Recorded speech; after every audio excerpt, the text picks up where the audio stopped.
모든 그리스도인은 자신의 인생에서 기도가 중요하다는 것을 잘 알고 있습니다. 그래서 기도하려고 애쓰고 있고 실제로 온 마음과 힘을 다하여 기도하고 있습니다. 우리 중 많은 성도들이 매일 시간과 장소를 정해서 기도하고 있습니다. 또한 우리 중 몇몇 성도는 매일 정해진 시간 기도를 하고 있지만 자신의 기도가 충분하지 못하다는 것을 느끼면서 늘 자신에게 실망을 느끼기도 합니다. 또 몇몇 성도는 기도의 중요성은 알지만 좀처럼 기도를 시작하지 못하고 있어서 늘 마음에 영적인 부담감이 있습니다. 사랑하는 여러분은 어디에 들어가십니까? 매일 시간과 장소를 정해서 충분한 시간 기도하고 계십니까? 아니면 기도는 하지만 조금 더 할 수 있었는데, 조금 더 시간을 냈어야 되는데 그런 아쉬움이 있으십니까? 아니면 기도를 해야지 하면서 여전히 아직도 기도를 시작하지 못하고 계십니까? 우리가 매일 꾸준히 기도를 하고 있든지 그렇지 못하든지, 마음은 있지만 실천을 하지 못하든지 우리 마음은 늘 하나님을 향하여 있고 하나님을 갈망하고 있습니다. 그러면 왜 우리 마음은 늘 기도하고 싶어하고 하나님을 갈망하고 하나님을 사모하고 있는 것일까요? 그 이유는 하나님께서 우리를 지으실 때 하나님을 갈망하고 사모하는 존재로 지으셨기 때문입니다. 우리는 기도 가운데 영광스럽게 임재하시는 하나님을 보고 느끼고 만날 수 있습니다. 우리는 기도 가운데 거룩하신 하나님과 대화합니다. 주님은 우리의 말을 들으시고 주님은 또한 우리에게 말씀하십니다. 우리는 기도 가운데 위로부터 임하는 능력을 덧입습니다. 또한 우리는 기도 가운데 성령의 임재와 그 기름 부으심을 경험하게 됩니다. 그래서 우리가 기대하고 사모하는 마음으로 1시간 기도하고 나면, 온 마음과 정성을 다해서 간구하고 부르짖고 나면 우리는 만물 안에서 만물을 충만케 하시는 그 하나님의 충만함을 덧입을 수 있습니다. 그래서 내면에 기쁨이 있고 감사가 있고 은혜가 열리기 시작합니다. 사랑하는 여러분이 예배를 드리신 후에, 말씀을 들으신 후에, 기도한 후에 마음이 평안해지고 내적 기쁨이 있고 또한 영적인 받은 바 은혜에 대한 감사한 마음이 생긴다면 그 이유는 그 시간을 통해서 하나님을 만나셨기 때문입니다. 하나님께서 여러분과 친밀한 교제와 사귐을 하셨기 때문에 내적인 기쁨이 있고 감사가 있고 은혜가 회복되는 것입니다. 우리가 이런 은혜를 알게 되면 우리는 더욱더 기도의 자리를 사모하게 되고 말씀의 자리를, 예배의 자리를 향해서 나올 수 있게 됩니다. 교회가 함께 모여 기도하고 예배할 때 그 하나님의 위로부터 부어주시는 은혜가 더 풍성해진다는 것을 잘 알기 때문입니다. 물론 혼자서도 예배할 수 있고 혼자서도 기도할 수 있고 혼자서도 말씀을 읽고 묵상할 수 있습니다. 하지만 은혜가 약하지요. 공동체로 함께 모여서 예배할 때 더 뜨겁게 우리가 주님 앞에서 드려지는 것을 우리는 느끼고 경험하게 됩니다. 하지만 우리가 살아가는 이 시대는 그리스도 예수 안에서 한 몸을 이룬 교회조차도 함께 모이기가 점점 어려워지고 성도들 가운데도 교회 공동체를 떠나가는 성도들이 있는 것을 보게 됩니다. 우리 교회가 속해 있는 통합교단의 교세 통계를 보면 2012년에 280만이 넘었습니다. 상당히 많았죠. 근데 2022년이 되면서 230만을 조금 넘습니다. 약 10년 동안에 50만 명이 이탈했습니다. 그런데 2030년에 180만을 겨우 넘을 것이다, 이런 통계가 나와 있습니다. 교회가 점점 줄어들고 있다는 것이죠. 점점 위축되고 있습니다. 심각한 저출산과 교회의 신뢰도, 호감도의 하락이 겹치면서 교회가 점점 쪼그라들고 있는 것이죠. 그러면 이러한 시대 속에서 어떻게 교회는 다시 영광스러운 교회가 되고 하나님의 은혜와 평강이 넘치는 거룩한 공동체로 회복될 수 있겠습니까? 우리가 함께 읽은 말씀은 그 시작과 끝이 기도라고 말씀하고 있습니다. 사도 바울과 실라가 그리고 디모데가 제2차 전도행에서 데살로니가 지역에 가서 복음을 전했습니다. 주님의 말씀을 전파했습니다. 그 후에 베레아와 아덴과 고린도 지역까지 내려가서 복음을 전하기 시작합니다. 근데 그때는 예수 그리스도의 복음을 전하기가 상당히 어려운 시대였습니다. 유대인들이 가는 곳마다 쫓아와서 그들을 회방하고 핍박했기 때문입니다. 근데 놀라운 것은 그렇게 복음을 전하기 힘든 시대 속에서도 사도 바울 일행이 데살로니가 교회에서 3주 동안, 그 지역에서 3주 동안 복음을 전했는데 교회가 세워졌다는 것입니다. 이 경험은 바울에게 큰 감동과 용기를 주었습니다. 우리가 복음을 전하고 하나님이 함께 하신다면 많은 시간이 중요한 것이 아니다. 짧은 시간, 3주밖에 전도하고 복음을 전하지 못할지라도 주님은 그 땅에 교회를 세우신다. 이런 믿음의 경험이 있었어요. 그래서 이제 고린도 지역에 머물면서 데살로니가 교회에 편지를 합니다. 그러면서 그들에게 기도를 요청하죠. 여러분 안에서 일어났던 복음의 역사, 말씀의 역사, 말씀이 다름질하여 영광스럽게 되었던 그 사건들이 오늘 우리의 사역을 통해서 이 고린도 지역에서도 계속해서 일어나도록 기도해 주십시오. 기도를 요청하고 있습니다.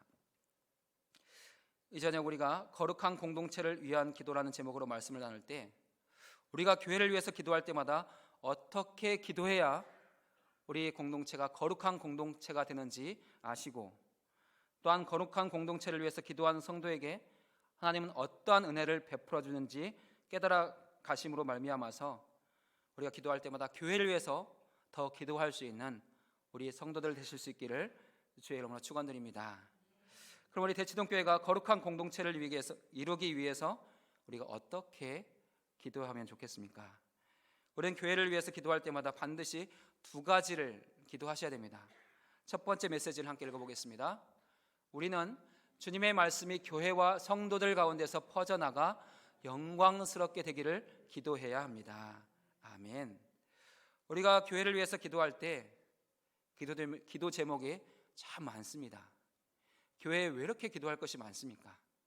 내 개인 기도도 많은데 교회를 위해서 기도하려고 생각해보면 참 기도 제목이 많습니다.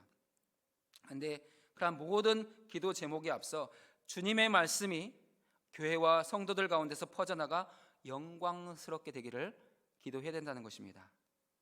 왜냐하면 교회는 오직 주님의 말씀으로만 거룩해지고 주님의 말씀으로만 영광스럽게 되기 때문입니다. 교회를 거룩하게 하는 것은 인간적인 열심이나 어떤 프로그램이 아닙니다. 교회를 교회되게 하고 거룩한 공동체가 되게 하는 것은 주님의 말씀입니다. 주님의 말씀이 교회 안에서 퍼져나갈 때 그 말씀을 통해서 교회는 거룩한 공동체가 됩니다. 그리고 영광스럽게 됩니다. 그래서 사도 바울은 데살로니가 교회를 향하여 주님의 말씀이 너희 가운데서 퍼져나가 영광스럽게 된 것처럼 우리를 통해서도 우리 가운데서도 영광스럽게 되기를 기도해 주시기 바랍니다. 기도를 요청하고 있습니다. 그 권면이 1절이죠. 우리 1절을 같이 읽어보겠습니다. 끝으로 형제들아 너희는 우리를 위하여 기도하기를 주의 말씀이 너희 가운데서와 같이 퍼져나가 영광스럽게 되고. 아멘. 1절에 퍼져나가로 번역된 단어는 본래 급히 달려가다는 의미를 가지고 있습니다. 그래서 이전에 개역 성경을 보면 주의 말씀이 다름질하여 영광스럽게 되고 이렇게 되어 있습니다. 주의 말씀이 얼마나 빠르게 역사하는지를 보여주는 그런 표현인 것이죠. 데살로니가 지역에서 사도 바울 일행이 3주밖에 복음을 전하지 못했습니다. 근데 주의 말씀이 얼마나 빠르게 달려가셨는지, 얼마나 빠르게 퍼져나갔는지 그곳에 교회가 세워졌어요. 이것이 굉장히 놀라운 일입니다. 우리 온 교회가 모여서 3주 동안 이 대치동 지역에 나가서 전도하면 교회 하나 세울 수 있겠습니까? 안 될 것 같습니까? 왜 이렇게 믿음이 없으십니까? 믿음을 갖고 전도를 하셔야죠. 사실 어렵죠. 근데 이 사도 바울 일행이 데살로니가 지역에서 그것도 우상의 땅에서 3주 동안 전도했어요. 근데 교회가 세워졌습니다. 주님의 말씀이 달리셨어요. 주님의 말씀으로 그 가운데 역사하셨어요. 그랬더니 믿는 자들이 생겨나고 교회가 세워졌다는 것입니다. 사실 데살로니가는 하나님의 말씀이 전혀 없는 복음의 불모지였습니다. 그곳에 유대인들의 회당은 있었습니다. 하지만 그들이 전한 말씀은 예수 그리스도의 복음이 아니었던 것이죠. 유대인들은 데살로니가 사람들이 감당하기 어렵고 힘든 율법을 전했습니다. 그래서 그 땅에 생명의 역사가 없었어요. 근데 바울과 전도자들이 들어와서 예수 그리스도, 생명의 주님을 전했습니다. 그랬더니 3주라는 짧은 시간 동안에 믿는 자들이 생겨났고 교회가 세워졌습니다.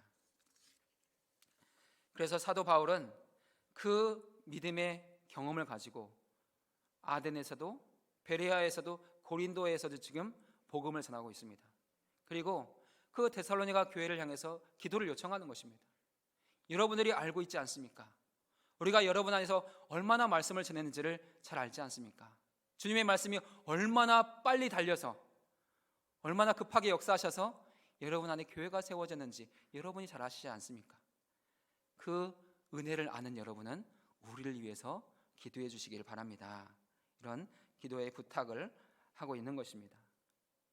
사랑하는 여러분, 주의 몸된 교회를 위해서, 성도들을 위해서 기도하실 때마다 주님의 말씀이 우리 교회 안에서도, 우리 성도들 안에서도 퍼져나가도록, 다름질하시도록 기도해 주시길 바랍니다. 그러면 그 말씀이 교회 안에서 역사하심으로 말미암아 죽은 영혼이 살아나게 될 것입니다. 잠자는 영혼들이 깨어나게 될 것입니다. 잃어버린 영혼들이 주님께로 돌아오게 될 것입니다. 병든 자들이 치유되고 상처 입은 자들이 회복되고 눌린 자들이 자유케 될 것입니다. 깨어진 관계가 회복되고 진정한 회개와 용서가 이루어지게 될 것입니다. 우리가 교회와 성도들을 위해서 할 수 있는 가장 중요한 봉사는 기도입니다. 여러분이 몸으로 섬기실 수도 있고 여러 가지로 봉사하실 수도 있습니다. 가장 중요하고 가장 시급한 봉사는 기도입니다. 기도는 시간과 공간의 장애를 받지 않습니다. 여러분이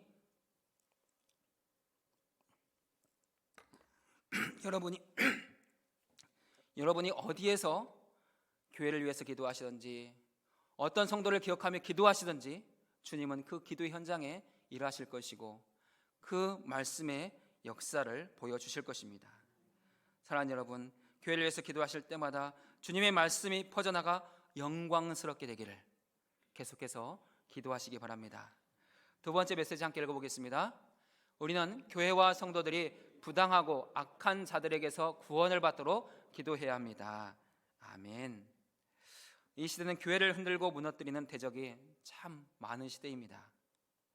우리는 그 모든 공격들을 막아낼 힘과 능력이 없습니다. 하지만 주님은 주님의 몸된 교회를 지켜주실 것이고 보호해 주실 것입니다. 그래서 우리는 2절과 같이 교회와 성도들을 위해 전심으로 기도해야 합니다. 우리 2절 같이 읽어보겠습니다. 또한 우리를 부당하고 악한 사람에게서 건지시옵소서 하라. 믿음은 모든 사람의 것이 아니니라. 아멘. 바울이 데살로니가 교회를 향하여 기도를 부탁할 때 악한 사람들이 있었습니다. 바로 바울의 전도와 복음 전파를 방해하는 유대인들입니다. 그들은 복음이 전해지는 곳마다 쫓아와서 바울과 그 일행이 전하는 것이 잘못됐다고, 그것을 따라가면 안 된다고 그들을 회방했고 그들을 핍박했습니다. 또한 그 지역에 살고 있던 본래 이방인들도 바울 일행이 이렇게 복음을 전하는 것을 좋아하지 않았습니다. 그래서 그들을 계속해서 핍박한 것이죠. 바울이 주님의 말씀을 전파하고 복음을 전파하는 곳에는 언제나 하나님을 모르는 자들, 예수 그리스도의 복음을 복종하지 않는 자들이 나타나서 방해하고 그들을 핍박했습니다. 그 핍박이 얼마나 강했는지 바울은 늘 생명의 위협을 느꼈다고 고백합니다. 고린도후서 11장을 읽어보면 바울이 죽을 위험을 얼마나 많이 느꼈는지 여러 가지로 표현하는 것들을 볼 수 있습니다. 그러면 그 위협이 그때만 있었고 지금은 끝나느냐? 바울은 그렇지 않다고 말합니다. 바울이 데살로니가 교회 성도들에게 편지를 쓰는 그 순간에도 여전히 바울은 여러 가지 위협을 느끼고 있습니다. 그래서 우리를 부당하고 악한 사람들에게서 건져 주시옵소서 기도해 줄 것을 요청하고 있는 것입니다. 오늘 우리가 살아가는 이 시대를 바울의 시대와 비교해 본다면 훨씬 대적들의 위협이 적고 별로 없는 것처럼 느끼실 수도 있습니다. 그러나 영적인 부분에서 본다면 결코 그 위협이 적어진 것은 아닙니다. 오히려 지금의 시대는 데살로니가후서 2장 1절부터 11절에 있는 온갖 부당하고 악한 사람들이 활개를 치는 시대입니다. 오히려 그들이 법의 보호를 받을 정도로 점점 이 사회가 하나님께서 기뻐하시지 않는 방향으로 흘러가는 것들을 볼 수 있습니다. 우리 주변에는 불법을 행하는 자들이 많습니다. 근데 그들이 참 잘 삽니다. 안전해 보입니다. 미혹하는 자가 많습니다. 근데 그들을 함부로 뭐라고 할 수도 없습니다. 왜냐하면 오히려 고소 고발을 당하는 시대입니다. 자기를 하나님의 자리에 높이는 사람도 많습니다. 나를 따라와라 하는 사람들이 참 많아진 시대입니다. 그리고 사탄의 활동은 점점 더 교묘해지고 있습니다. 그래서 우리가 참 부당하고 악한 사람들에게 온통 둘러싸여 있는 그런 시대를 살아가고 있다는 것입니다. 이러한 시대 속에서 우리는 교회와 성도들을 위해서 기도할 때마다 하나님께서 속히 우리 교회와 성도들을 부당하고 악한 사람들에게서 건져주시도록 구원해 주시도록 기도해야 하는 것입니다. 그래야 교회와 성도들이 평안하고 고요하며 단정하고 경건한 생활을 할 수 있게 됩니다. 사랑하는 여러분, 이제부터 교회를 위해서 기도하실 때 무엇을 기도하시겠습니까? 주님의 말씀이 퍼져나가 영광스럽게 되기를 기도하시기 바랍니다. 부당하고 악한 사람들에게서 건져주시도록 기도하시기 바랍니다. 앞에 있는 사역도 많습니다.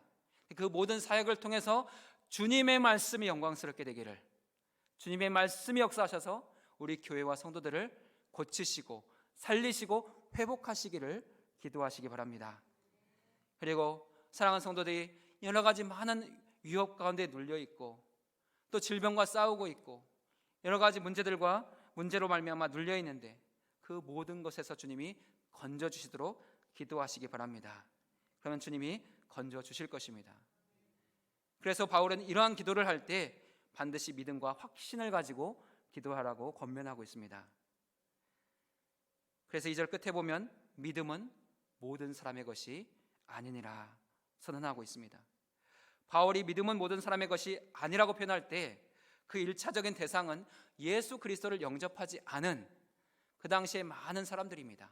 이방인들을 지칭하는 표현입니다. 그러나 이 표현하는 이중적인 의미가 있는 것이죠. 만약 여러분이 정말 믿는 사람이라면 주의 말씀이 퍼져나가 영광스럽게 되기를 기도할 것이고, 정말 믿는 사람이라면 교회와 성도들이 부당하고 악한 사람들에게서 건진받도록 기도할 것입니다. 나는 그것을 믿고 확신합니다. 이런 고백을 바울이 하고 있다는 것입니다. 사랑하는 여러분, 교회와 성도들을 위해서 기도하실 때 믿음으로 기도하고 계십니까? 믿음으로 기도하고 계신다면 제2의 가능성, 제3의 가능성은 생각하시면 안 됩니다. 내가 정말 누군가의 구원을 위해서 기도할 때, 누군가의 병 낫기를 위해서 기도할 때 그것을 정말 확신하고 믿으셔야 돼요. 근데 우리는 어떻습니까? 기도할 땐 정말 믿는데 되돌아서면 또 다른 마음을 갖죠. 제2의 제3의 가능성을 갖습니다. 얼마나 중병이래? 상황이 어떻대? 의사들이 뭐라고 한대? 거기에 관심을 기울여요. 내가 그렇게 기도했다면 주님이 하실 일을 기대하셔야 돼요. 주님의 그 일하심을 묵상하셔야 돼요. 그 질병을 묵상하고 그 어려운 문제를 묵상하면 그 문제가 우리를 사로잡습니다. 점점 우리의 믿음을 누르죠. 그래서 점점 후퇴하게 만들어요. 우리가 바라봐야 되는 것은 하나님의 살아계심, 하나님의 전능하심입니다. 우리가 의지해야 되는 것은 주님의 의로우심입니다. 우리가 주님을 더 묵상하면 묵상할수록 주님의 그 은혜가 우리 가운데 부어져서 우리는 더 강력한 믿음과 확신으로 모든 문제에 맞설 수 있습니다. 그 은혜를 향해서 주님은 우리에게 나가라고 말씀하고 있습니다. 그래서 믿음의 기도, 확신의 기도에는 하나님의 분명한 응답이 있다고 바울이 3절에서 밝히고 있습니다. 우리 3절 같이 읽어보겠습니다. 주는 미쁘사 너희를 굳건하게 하시고 악한 자에게서 지키시리라. 아멘. 바울이 데살로니가 교회를 향해서 기도를 요청했지요. 3절에 보면 그 응답에 대한 내용이 달라진 것을 볼 수 있습니다. 바울은 우리를 위해서 기도해라 요청해 놓고 응답은 하나님께서 너희에게 주실 것이다 이렇게 말씀하고 있어요. 참 하나님의 응답이 얼마나 놀랍고 신비한지를 알 수 있습니다. 바울이 자신을 위해서 복음 전도자를 위해서 기도해 달라고 요청했는데, 고린도 지역을 위해서 기도해 달라고 요청했는데 응답은 너희에게, 데살로니가 교회에 주어지고 있다는 것입니다. 바울의 이러한 표현은 우리를 위한 너희의 기도가 응답될 뿐만 아니라 우리를 향해서 기도하는 그 기도의 내용 그대로 너희에게도 응답될 것이다, 그것을 지금 말씀하고 있는 것입니다. 미쁘신 주님, 성도들의 기도에 반드시 응답하시는 하나님은 교회와 성도들을 위해서 기도하는 성도가 있다면 그 기도대로 교회와 성도들에게 은혜를 베푸실 거예요. 교회 안에서 말씀이 퍼져나가 영광스럽게 되도록 할 것입니다. 그리고 그 교회와 성도들을 부당하고 악한 자들에게서 건져주실 것입니다. 근데 그렇게 기도하는 성도 역시 그 말씀이 영광스럽게 되는 것을 경험하게 하시고 그 성도의 인생도 건지시고 구원해 주신다는 것입니다. 이것이 3절 안에 담겨있는 놀라운 기도응답의 비밀입니다. 사랑하는 여러분, 교회와 성도를 위한 기도에는 공짜가 없습니다. 여러분이 교회와 성도들을 위해서 기도하셨는데 하나님이 교회와 성도만 축복하시고 기도한 여러분에게는 아무것도 안 주시겠습니까? 그렇지 않지요. 그것을 위해서 간절히 기도하는 성도에게도 동일한 응답을 주신다는 거예요. 나와 내 가정을 위해서 기도할 시간이 없으십니까? 그러시다면 그럴수록 교회와 성도들을 위해서 기도하시기 바랍니다. 그 기도는 교회와 성도들에게도 그대로 응답될 것이고 여러분의 가정과 자녀들에게도 그대로 응답될 것입니다. 바울은 데살로니가 성도들에게 기도를 요청하면서 그들이 중보기도를 잘 감당해 줄 것이라고 확신하고 있습니다. 참 놀라운 확신을 가지고 바울은 4절 말씀을 선포하는데요, 우리 4절 말씀을 같이 읽어보겠습니다. 너희에 대하여는 우리가 명한 것을 너희가 행하고 또 행할 줄을 우리가 주 안에서 확신하노니. 여러분 기도해 주십시오 부탁했는데 난 정말 여러분이 기도할 거 믿습니다, 기도할 거 확신합니다, 이런 고백을 하고 있어요. 바울이 어떻게 이런 확신을 갖고 데살로니가 교회와 성도들을 향해서 권면하고 있는 것입니까? 바울은 사람을 신뢰하는 사도가 아닙니다. 바울은 데살로니가 교회를 교회되게 하신 주님, 그 주님을 신뢰하고 있습니다. 그래서 내가 여러분을 신뢰하는데 주 안에서 확신합니다 라고 분명하게 밝히고 있습니다. 여러분은 내가 요구하는 대로 기도하지 못할 수도 있습니다. 기도를 잊어버릴 수도 있습니다. 기도하기를 게을리할 수도 있습니다. 그런데 주님이 여러분을 통해서 그 일을 하실 것입니다. 그래서 나는 주 안에서 확신합니다, 이런 고백을 하고 있는 것이죠. 우리 홀로는 이러한 기도 요청, 교회와 성도들을 위한 기도를 할 수 없습니다. 근데 우리가 주 안에 있다면, 내가 주님 안에 있고 주님이 내 안에 계시다면 우리는 주님이 우리에게 어떤 기도를 요구하시든지 어떤 기도를 시키시든지 그 기도의 사명을 잘 감당할 수 있습니다.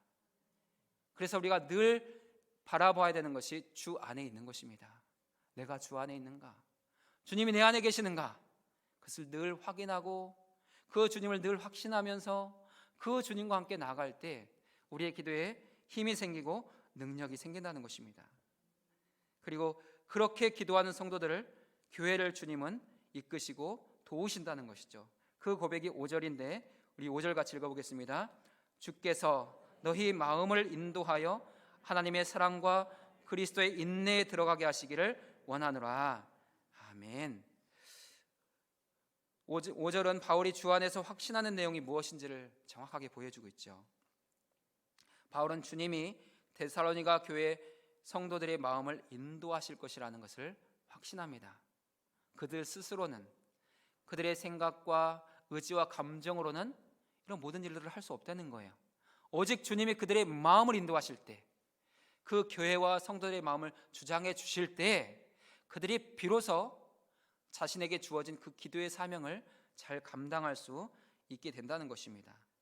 어떻게 주님이 교회와 성도들이 그 일을 감당할 수 있도록 인도해 가시느냐? 너희 마음을 인도하여 하나님의 사랑 안으로 들어가게 하실 것이다. 하나님의 사랑을 더 깊이 깨닫고 더 충만하게 누리고 그 사랑 안에 거하도록 하신다는 것입니다.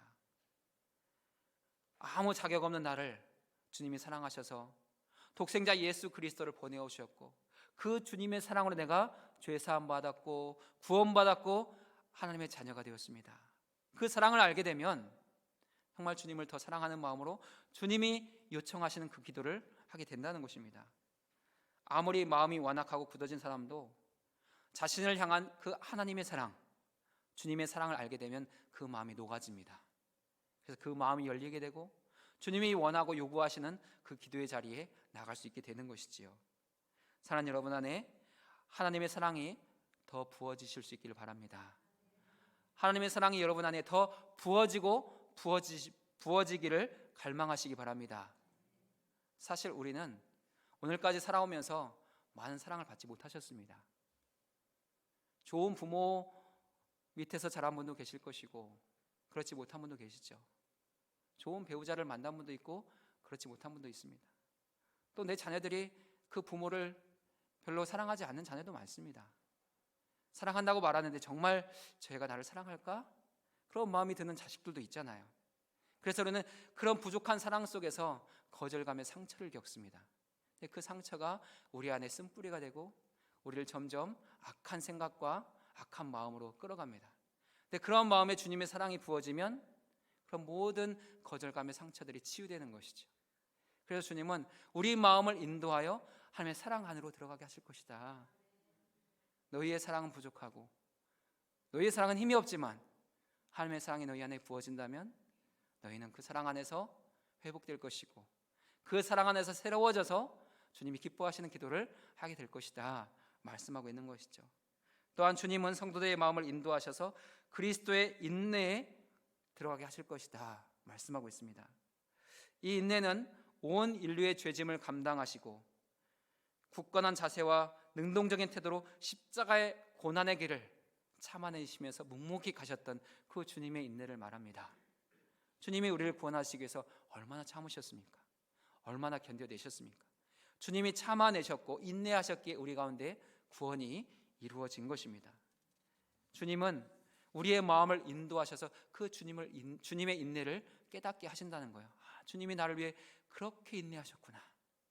나도 인내하도록 도우시겠구나. 그것을 알게 하셔서 우리가 감당해야 될 그 기도의 자리들을 감당해내게 하시고 견뎌내게 하시고 인내하게 하신다는 거예요. 주의 말씀이 진실로 우리 교회와 공동체 안에 퍼져나가서 영광스럽게 될 때까지 그 기도의 자리를 지키고 그 기도의 자리를 견뎌낼 수 있도록 우리에게 힘주신다는 것이죠. 부당하고 악한 사람들에게서 주님이 모든 성도들을 건져주시기까지 우리가 그 기도의 자리를 지켜내고 묵묵히 감당해낼 수 있도록 우리를 도와 가신다는 것입니다. 바울은 그 주님의 일하심을 확신하는 것입니다. 우리 한 사람 한 사람을 확신하는 것이 아닙니다. 주님 안에 있는 교회와 성도들을 확신하는 것입니다. 사랑하는 여러분 주님 안에 거하고 계십니까? 주님이 여러분 안에 계십니까? 그것을 믿고 확신하신다면 이제부터 교회를 위해서 기도하실 때마다 주의 말씀이 퍼져나가 영광스럽게 되기를 기도하시기 바랍니다. 주님께서 부당하고 악한 자들에게서 우리 교회와 성도들을 건져주시기를 기도하시기 바랍니다. 기도하실 때 꼭 믿음으로 기도하십시오. 주님이 여러분의 기도에 그대로 응답하여 주셔서 교회도 새롭게 하시고 여러분의 삶의 자리도 새롭게 하실 것입니다. 교회도 말씀으로 영광스럽게 되게 하실 것이고 여러분의 가정과 자녀들도 말씀으로 영광스럽게 하실 것입니다. 교회와 성도들도 부당하고 악한 자들에게서 건져주실 뿐만 아니라 여러분의 가정과 자녀들도 부당하고 악한 자들에게서 건져주실 것입니다. 이 은혜가 날마다 여러분의 인생 가운데 함께 하시기를 주의 이름으로 축원드립니다. 그리스도의 은혜와 하나님 아버지의 극진하신 사랑하심과 성령의 교통하심이 교회를 위해서 마음껏 기도하고 주님의 일하심을 보기를 소원하는 모든 성도들과 주신 가정과 자녀들을 위해 또 이 봄에 시작되는 많은 사역들 가운데 이제부터 영원토록 함께 하시기를 간절히 축원하옵나이다. 아멘.